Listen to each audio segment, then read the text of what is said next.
Shalom, selamat pagi Bapak, Ibu, dan Saudara yang terkasih dalam Tuhan Yesus. Saya mengucapkan selamat berbakti kepada jemaat sekalian di rumah masing-masing. Bapak, Ibu, dan Saudara yang terkasih dalam Tuhan Yesus, segala yang ada di langit dan di bumi adalah milik Tuhan. Seperti firman Tuhan di dalam Ayub pasal yang pertama ayat yang ke-21 mengatakan, katanya, dengan telanjang aku keluar dari kandungan ibuku, dengan telanjang juga aku akan kembali ke dalamnya. Tuhan yang memberi, Tuhan yang mengambil, terpujilah nama Tuhan. Mari dengan penuh rasa hormat kita memuji namanya melalui nyanyian pujian nomor 32. Puji namanya, puji namanya.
Pada pagi hari ini kepada Tuhan, kami memuji nama-Mu ya Tuhan, Allah semesta langit dan bumi. Kami bersyukur untuk segala hal yang boleh terjadi. Kami bersyukur untuk segala hal yang telah Engkau sediakan bagi kami. Saat ini ya Bapa, kami datang kepadamu dengan segala kerendahan hati kami. Kami rindu untuk menikmati waktu-waktu kami bersama dengan keluarga kami untuk beribadah dan bersekutu kepadamu. Kiranya Tuhan yang membuat kami dapat mengerti apa yang firman Tuhan nanti kami dengar. Tuhan juga yang memampukan kami untuk boleh memuji Tuhan dengan sepenuh hati kami. Kiranya ibadah kami pada pagi hari ini itu sebagai persembahan yang harum yang kami persembahkan kepadamu sebagai ucapan syukur kami atas segala sesuatu yang Tuhan sediakan kepada kami, atas anugerah yang Engkau berikan kepada kami, anugerah untuk bersekutu kepadamu. Kami mau menyerahkan bakti kami dari awal pertengahan hingga akhir. Di dalam nama Tuhan Yesus kami sudah berdoa dan mengucap syukur. Haleluya. Amin. Damai sejahtera ada bersama kita apabila kita percaya penuh atas setiap kehendak-Nya. Biarlah iman percaya di dalam Kristus Yesus membawa hidup kita di dalam damai sejahtera. Sebab damai adalah anugerah yang daripada Tuhan. Mari bersama-sama kita memujikan nyanyian pujian nomor 272, Damai Anugerah Tuhan.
Pembacaan Alkitab pada pagi hari ini diambil dalam Yesaya pasal 26 ayat yang ketiga. Yang hatinya teguh, kau jagai dengan damai sejahtera, sebab kepadamulah ia percaya. Ya, hanya Yesus yang mampu memulihkan setiap hati yang terluka. Di dalam Dia ada pengharapan. Segala yang bimbang, yang khawatir dan putus asa, marilah kita bawa dengan segala kerendahan hati kepadanya. Penghiburan yang daripadanya membawa sentosa dalam hidup kita. Nyanyian pujian nomor 281, marilah kepadaku, akan kita pujikan dengan kesungguhan hati kita.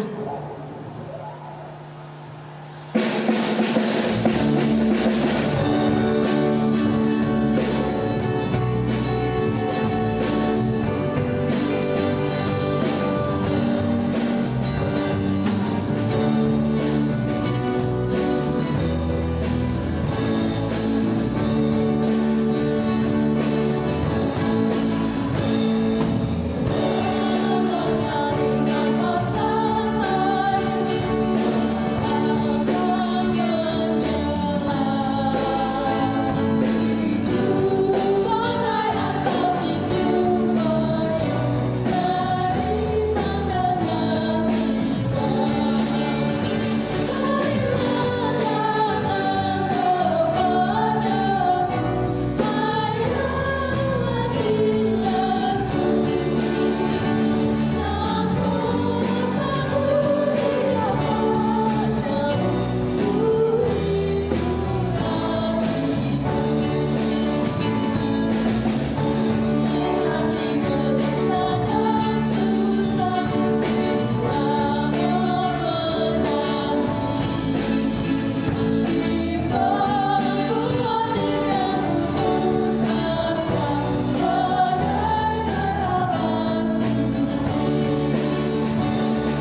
Pembacaan silih berganti diambil dalam buku nyanyian pujian nomor 65 dan saya akan membacakannya.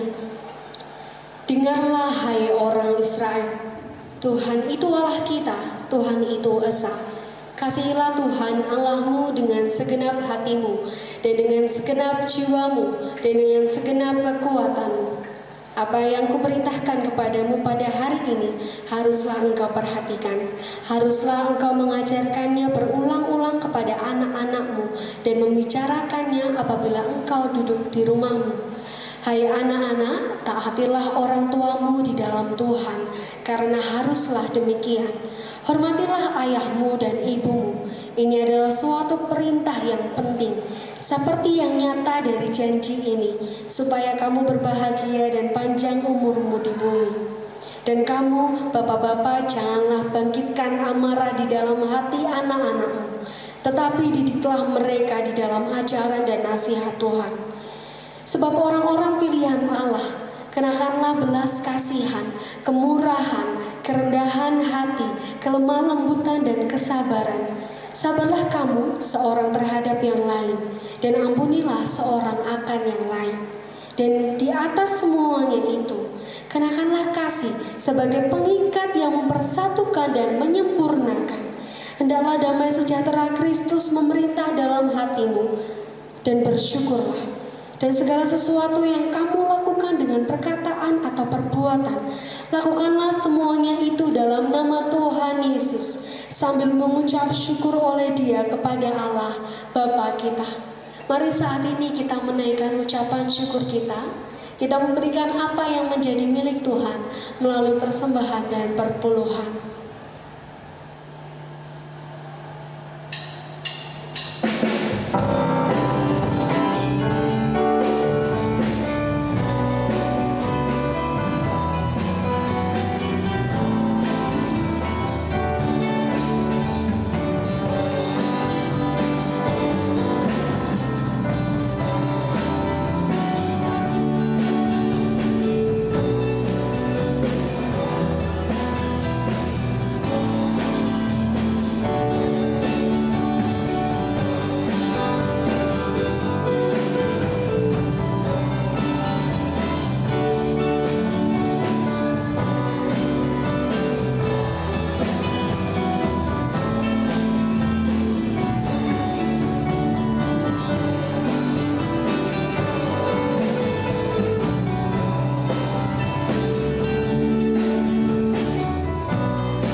Hanya firman Tuhanlah yang mampu meluluhkan setiap kekerasan hati, yang mampu menghangatkan hati yang dingin, dan yang mampu mengubahkan hidup seseorang.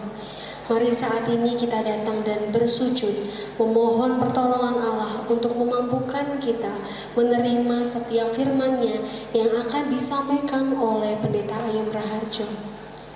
Melalui pujian, aku datang dan ku bersujud, kita menyiapkan hati, pikiran, dan telinga kita untuk menerima kebenaran firman Tuhan.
Bapak Ibu dan saudara kasih Tuhan, selamat pagi, selamat bertemu kembali di ibadah online pada pagi hari ini, Minggu 31 Mei 2020.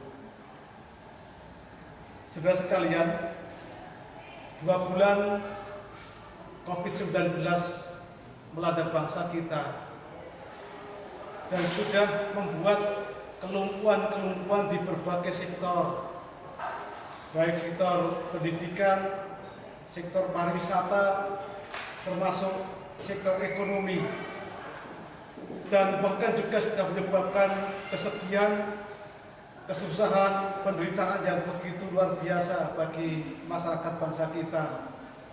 Dan kita tidak pernah tahu sampai kapan pandemi ini akan berakhir. Padahal kita harus tetap melanjutkan kehidupan. Itu sebabnya Presiden Joko Widodo mengatakan bahwa kita harus berdamai dengan COVID-19 sambil menunggu ditemukannya vaksinnya. Ajakan itu tentunya bukan berarti negara gagal, negara menyerah kalah, negara takut dan tak berdaya atau bersikap abai terhadap bahaya pandemi COVID-19. Itu yang dikatakan oleh anggota DPR RI dari fraksi PDIP, yaitu Yohanes Fransiskus Lema. Sebelum ditemukannya vaksin dan selama pandemi ini masih mengancam, maka pilihan logis adalah berdamai dengan keadaan. Berdamai ini harus dimengerti sebagai upaya melakukan berbagai tindakan penyesuaian, menjalankan adaptasi baru dalam seluruh aspek kehidupan. Makanya pemerintah kita memperkenalkan istilah yang baru, yaitu new normal. Saudara sekalian, bagaimanapun kehidupan harus dilanjutkan. Roda perekonomian harus terus berputar.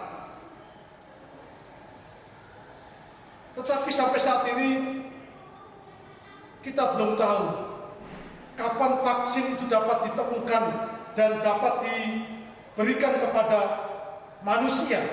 Bahkan WHO sendiri memperkirakan bahwa COVID-19 ini tidak akan pernah hilang dari dunia ini.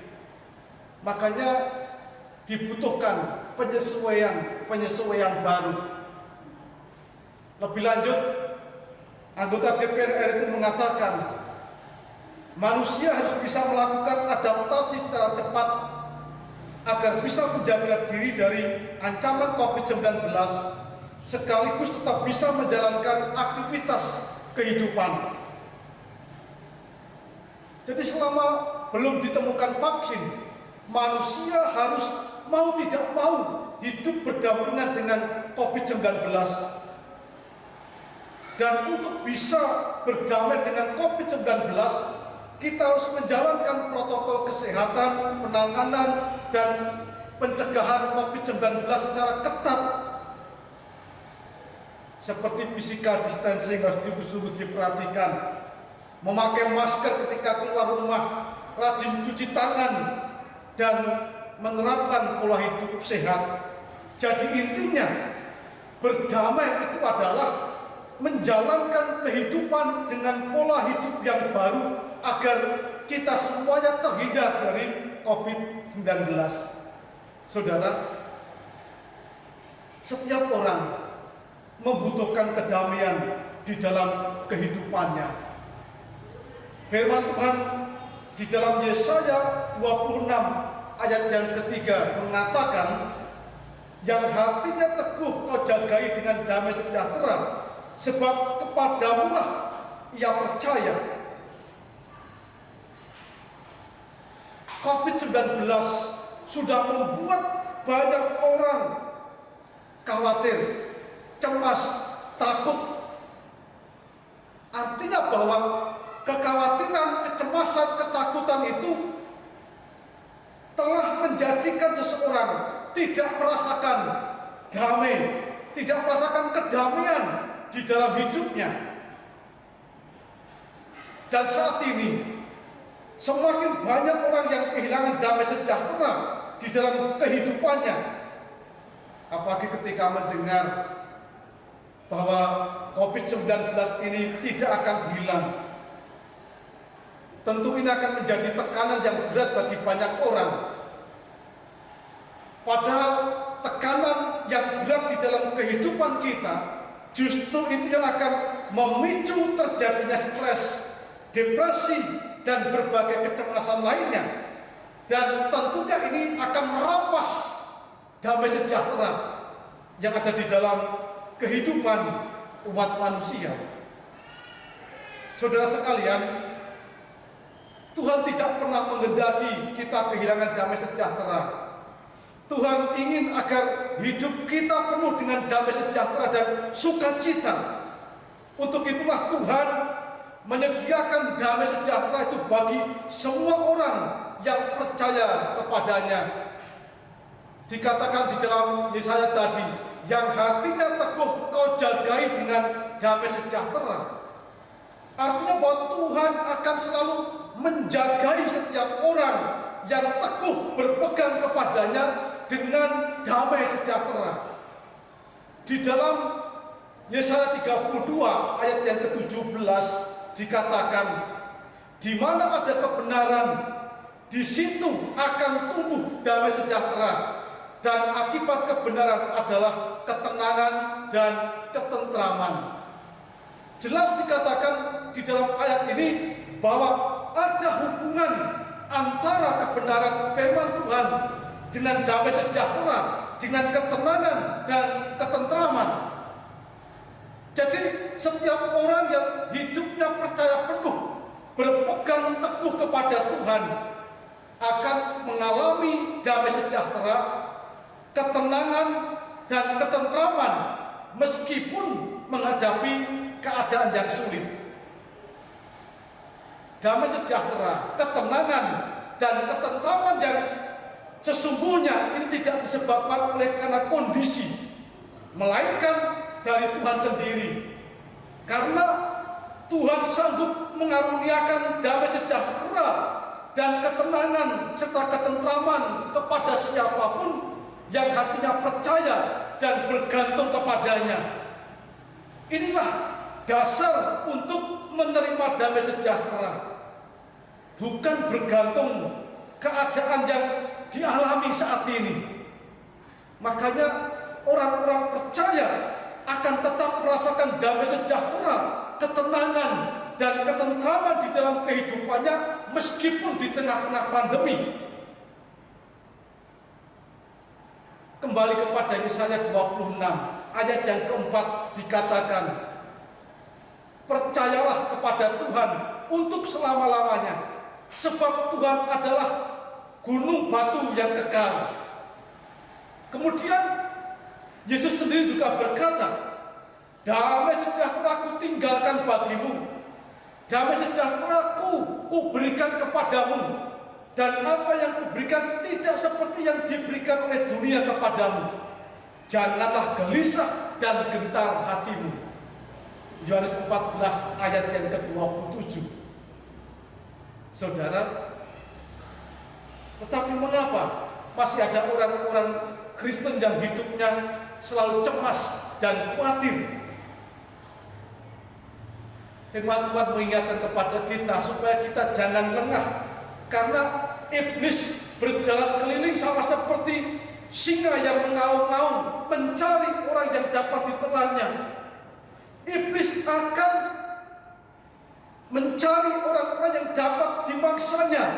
Ia akan mencari orang-orang yang lemah, yang lengah. Dan dari orang-orang yang lemah dan lengah itulah ia akan mencari titik kelemahan manusia. Saudara sekalian, tahukah kita di manakah letak titik kelemahan kita? Titik kelemahan kita itu adalah pikiran kita. Di dalam pikiran manusia, di titik lemah itulah iblis masuk kemudian mengendalikan pikiran manusia sesuai dengan yang dikehendakinya. Makanya ketika seseorang pikirannya sudah dikuasai oleh iblis, dia akan mengikuti apa yang menjadi kemauan iblis. Makanya di dalam kondisi yang sulit seperti sekarang ini, banyak orang yang pikirannya fokus kepada masalah, fokus kepada persoalan-persoalan berat yang sedang dialaminya. Akhirnya karena fokus kepada masalah yang dihadapi, menjadikan ketakutan, stres dan juga depresi. Dan hal-hal itu yang akhirnya meracuni pikiran manusia, sehingga lama-kelamaan tidak lagi merasakan damai sejahtera di dalam hatinya. Nah, ini akhirnya menjadi sebuah ironis kalau masih ada orang-orang Kristen tetapi tidak pernah merasakan damai sejahtera.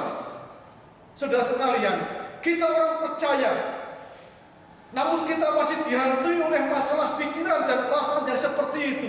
Ini ironis. Makanya Rasul Paulus memberikan nasihat kepada kita agar kita memusatkan pikiran kepada Yesus, sang sumber damai sejahtera, seperti dikatakan dalam 2 Korintus 10 ayat 5b. Kami menawan segala pikiran dan menaklukkannya kepada Kristus. Jadi Bapak, Ibu, dan saudara sekalian, kita harus sungguh-sungguh percaya dan bergantung sepenuhnya kepada Tuhan. Sebab Ia sanggup melimpahkan damai sejahtera, ketenangan dan ketentraman dalam hati dan pikiran kita, sehingga itu yang akan memampukan kita menghadapi segala sesuatu tanpa harus kehilangan sukacita. Kita bisa hidup dalam damai meskipun ada di tengah-tengah pandemi. Jadi saudara sekalian, kita harus sungguh-sungguh percaya dan bergantung sepenuhnya kepada Tuhan. Sebab Ia sanggup melimpahkan damai sejahtera, ketenangan dan ketentraman dalam hati dan pikiran kita. Kita akan dimampukan untuk menghadapi segala sesuatu dengan penuh sukacita. Tetap jalani kehidupan ini sesuai dengan rencana dan kehendaknya, saudara. Pastilah Allah akan membawa kita kepada keselamatannya. Tuhan memberkati kita. Kita berdoa. Kami bersyukur Tuhan, firman-Mu menguatkan kami pada pagi hari ini. Kami bersyukur oleh karena Allah sanggup melimpahkan, menganugerahkan damai sejahtera, ketenangan dan ketentraman di dalam kehidupan kami. Orang-orang yang percaya, yang bergantung sepenuhnya kepada Engkau, meskipun kami masih di tengah-tengah pandemi COVID-19 ini. Kami percaya bahwa Allah akan terus menyertai kami, dan Allah yang akan terus bertindak bagi kami, bahkan Engkau yang akan terus melindungi dan menjagai kami, memberikan keselamatan. Tuhan, kami akan terus merasa damai di dalam Tuhan dan bersama dengan Tuhan, meskipun kami harus menghadapi banyak perkara di tengah-tengah dunia ini. Karena penghiburan yang daripada Tuhan, kekuatan yang daripada Tuhan tidak pernah terlambat untuk menolong kami, menghibur kami, dan menguatkan kami. Untuk itu kami terus menyerahkan seluruh jemaat Tuhan, berkati dan Tuhan terus mengaruniakan damai sejahtera dan sukacita yang daripada Tuhan. Kiranya hati dan pikiran setiap anak-anak Tuhan akan fokus kepada Tuhan, kepada Allah, dan menyerahkan seluruh kehidupannya kepada Engkau, sehingga mereka akan boleh merasakan ketenangan, ketentraman, dan damai di dalam kehidupannya. Itu hanya menjadi kekuatan yang akan terus menjadi semangat di dalam kehidupan anak-anak Tuhan. Engkau yang akan terus memberkati anak-anak Tuhan. Kalau sebentar lagi pemerintahan bangsa kami akan menerapkan new normal, di mana seluruh aktivitas akan kembali berlangsung, kami terus berdoa dan kami terus memohon pertolongan Tuhan. Engkau akan terus menjagai, memimpin, melindungi, menyertai setiap anak-anak Tuhan yang sedang dalam aktivitasnya masing-masing. Tuhan akan memberkati dengan kekuatan, keteguhan hati, dengan keyakinan yang penuh, dan bahkan Engkau akan senantiasa menjauhkan anak-anak Tuhan dari segala pandemik yang sedang ada di tengah-tengah bangsa kami ini. Terima kasih Tuhan, berkati pemerintahan bangsa kami, berkati para dokter, berkati para tenaga medis yang terus berjuang saat ini, agar supaya mereka tetap kuat, tetap semangat menjalankan tugas mereka, dan diberkati setiap upaya yang dikerjakan supaya bangsa segera ini, bangsa kami segera lepas dari pandemi COVID-19 ini. Diberkati juga supaya seluruh masyarakat bangsa kami sungguh-sungguh mematuhi protokol kesehatan dalam upaya penanganan COVID-19 ini. Semua orang akan memiliki pola hidup yang baru, yaitu pola hidup yang sehat. Terima kasih Bapa, kami menyerahkan dan memohonkan semua berkat ini hanya di dalam nama Tuhan Yesus Kristus. Haleluya. Amin.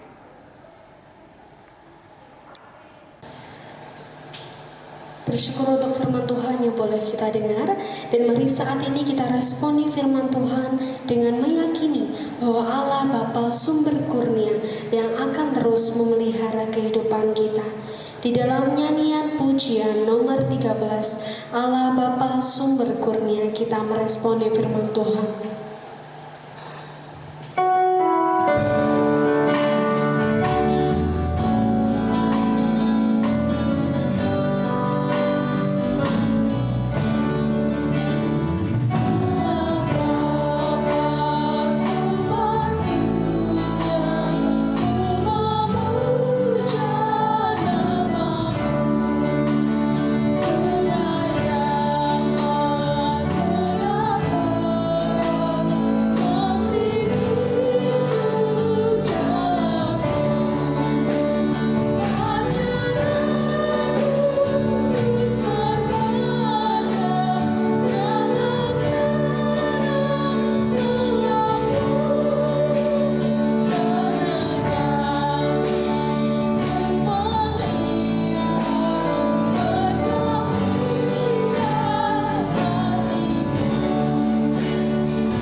Demikianlah rangkaian ibadah kita pada pagi hari ini.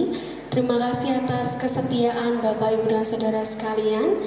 Kiranya Bapak, Ibu, dan Saudara tetap dalam keadaan yang sehat. Mari saat ini kita tutup di dalam doa, dan Pendeta Ayem akan memimpin di dalam doa berkat. Bapak, Ibu, dan Saudara yang dikasihi Tuhan Allah, kita sudah sampai di penghujung ibadah kita pada pagi ini. Kita sudah memuji Tuhan, kita sudah mendengarkan firman Allah, dan sekarang tiba waktunya kita akan menerima berkat Tuhan. Tuhan memberkati engkau dan melindungi engkau. Tuhan menyinari engkau dengan wajah-Nya dan memberikan kepadamu kasih karunia. Tuhan menghadapkan wajah-Nya kepada engkau dan memberikan kepadamu damai sejahtera. Sekarang kiranya berkat rahmat yang dari Bapa kita di surga, kasih karunia dari Tuhan kita Yesus Kristus, dan penyertaan serta persekutuan di dalam Roh Kudus memberkati saudara sekarang sampai selama-lamanya dalam nama Tuhan Yesus. Haleluya. Amin.